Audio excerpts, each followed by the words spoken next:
بسم اللہ الرحمن الرحیم۔ السلام علیکم۔ امید کرتا ہوں کہ آپ سب خیریت سے ہوں گے۔ حضرت امام عبداللہ بن مبارک علیہ رحمہ کی سفید داڑھی تھی۔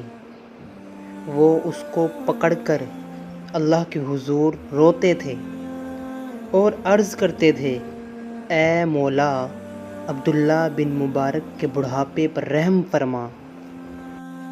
وہ ہر وقت معافی مانگتے رہتے۔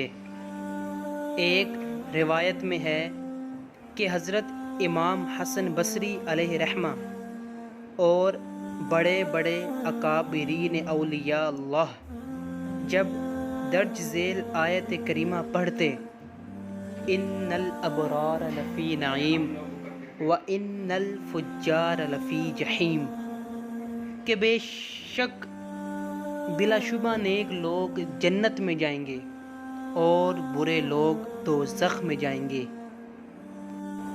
تو حضرت عبداللہ بن مبارک رضی اللہ تعالی عنہ رو رو کر بے ہوش ہو جاتے، اور جب ہوش آتا تو کہتے کہ نہ جانے میرا نام کن لوگوں میں شمار ہوگا، نیک لوگوں میں یا گنہگار لوگوں میں۔